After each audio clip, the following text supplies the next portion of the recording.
In tonight, a federal agent's detaining several people at a Home Depot in Hollywood. A esta hora, en Washington no hay sirenas, no hay explosiones, no hay una escena épica en televisión. Hay algo peor: puertas abiertas, con gente trabajando, sin cobrar. Y el problema no es solo el dinero, el problema es el mensaje.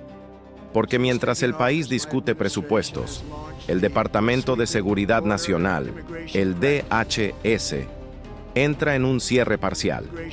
Y la palabra cierre suena a apagón total. Pero aquí pasa lo contrario. Casi todo sigue funcionando. Y precisamente por eso se vuelve más peligroso. Un cierre así no paraliza a la agencia. La estira, la tensa, la deja operando con la misma presión, pero con menos estabilidad. Y cuando una agencia que maneja fronteras, aeropuertos, detenciones, emergencias y seguridad nacional entra en modo aguantemos como sea, el impacto no se siente el primer día. Se siente cuando la cuerda empieza a romperse. Todo arranca por lo mismo de siempre. El Congreso no aprueba el financiamiento a tiempo, y el DHS queda como la última pieza suelta del tablero federal para el año fiscal, mientras el resto ya tiene su presupuesto asegurado.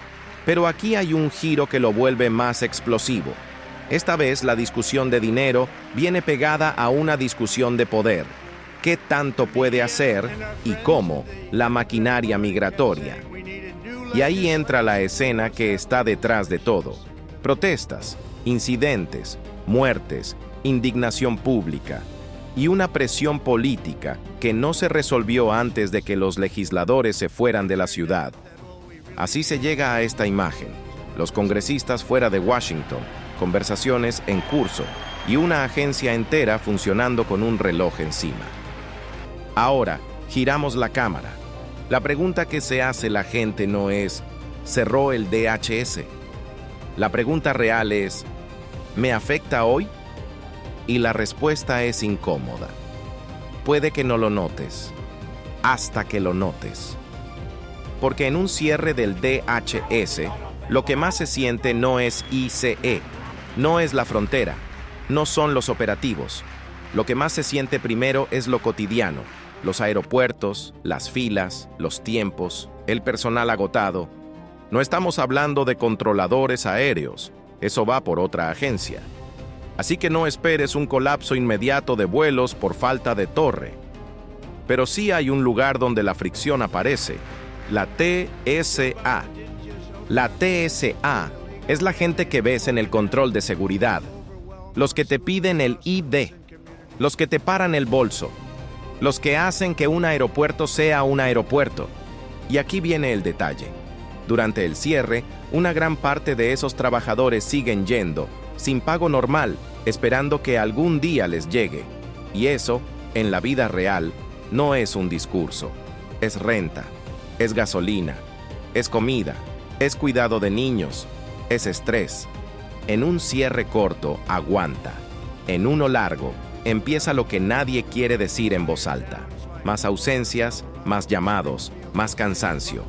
Y una línea más larga contigo ahí parado, mirando el reloj, con el vuelo en pantalla. Y entonces se filtra el pánico administrativo. Se habló incluso de suspender programas de viajero confiable como PreCheck y Global Entry. Luego se recula, luego se dice, se evaluará caso por caso. Eso, traducido al idioma real, significa estamos improvisando sobre la marcha. Ahora, volvemos al núcleo. Mucha gente piensa que un cierre del DHS frenaría el músculo migratorio. Y ahí es donde viene la parte más fría de esta historia.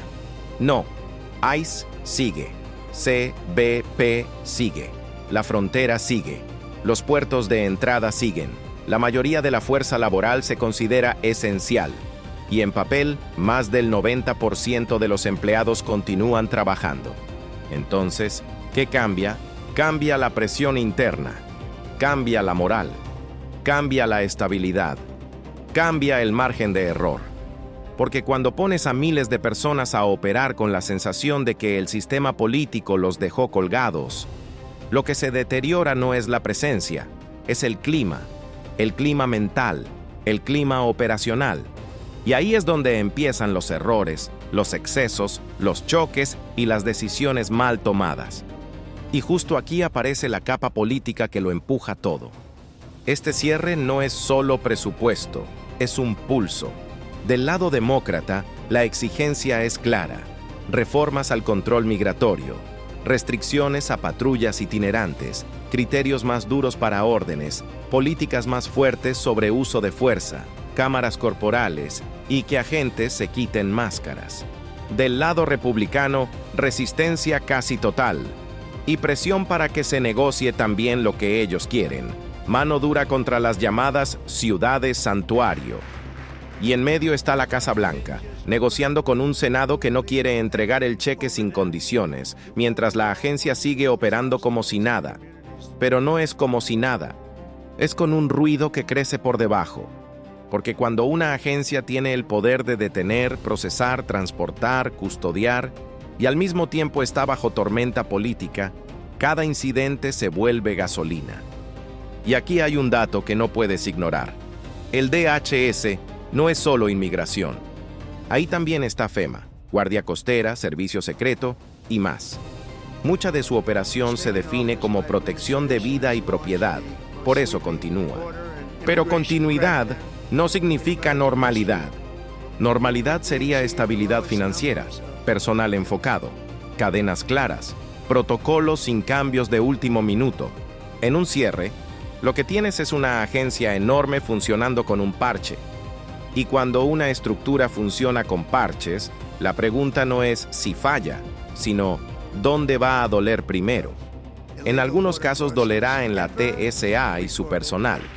En otros, en procesos administrativos retrasados, reportes que no salen, trámites que se estancan, y en los casos más delicados, en la pérdida silenciosa de personal.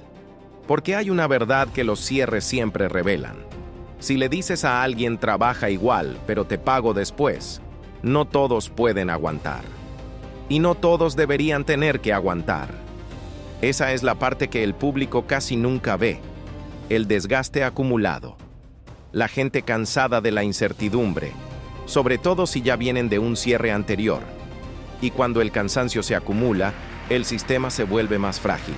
Ahora, giramos la cámara a lo que muchos latinos en Estados Unidos realmente están pensando. ¿Esto cambia algo para inmigración, para ICE, para detenciones, para operativos? La respuesta que te va a molestar es: lo más probable es que no lo frene. Lo más probable es que siga. Y lo más probable es que, por la misma tensión política que causó el cierre, se vuelva un tema aún más sensible.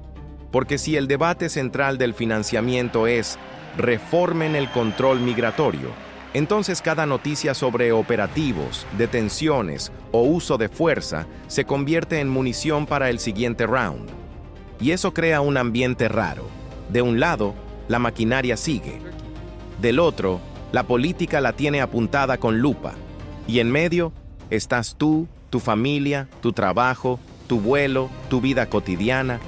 Y aquí viene el contraste que hace esta historia viral.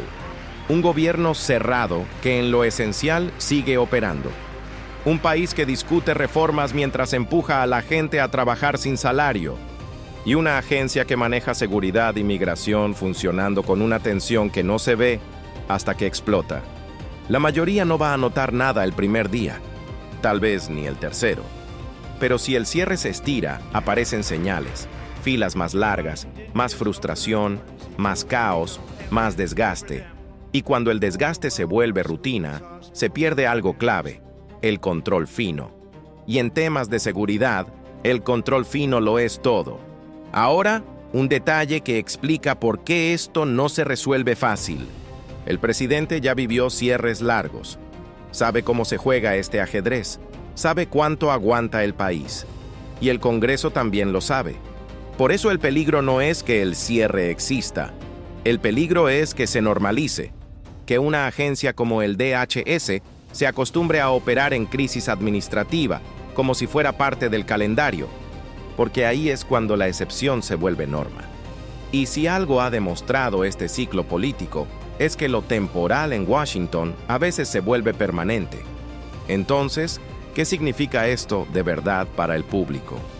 Que puede haber interrupciones intermitentes, decisiones contradictorias, anuncios que se hacen y se deshacen, personal clave bajo presión y una agencia gigante moviéndose entre operación esencial y presupuesto roto. Y para los latinos en Estados Unidos, hay una lectura más dura. Cuando el sistema entra en tensión, la vida normal se vuelve más insegura. No necesariamente por una ley nueva, sino por el ambiente, por la incertidumbre, por el ruido. Y el ruido es lo que más cambia el comportamiento de la gente. La gente evita, se esconde, se paraliza, deja de hacer trámites, deja de viajar, deja de moverse como antes. Y eso, a gran escala, también es una crisis silenciosa, porque no hace falta que el país se caiga para que la vida de miles se vuelva más pesada. Solo hace falta que el sistema se vuelva impredecible. Y ese es el punto final de esta historia.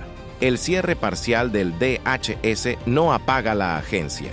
La deja funcionando, pero tensionada. Y cuando el poder se mueve bajo tensión, la pregunta no es ¿qué dice el comunicado?, sino ¿qué pasa en la calle?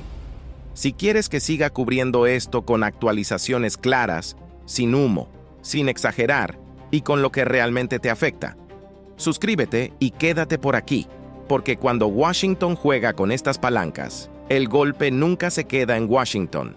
Se siente en los aeropuertos, se siente en las fronteras y se siente en las familias.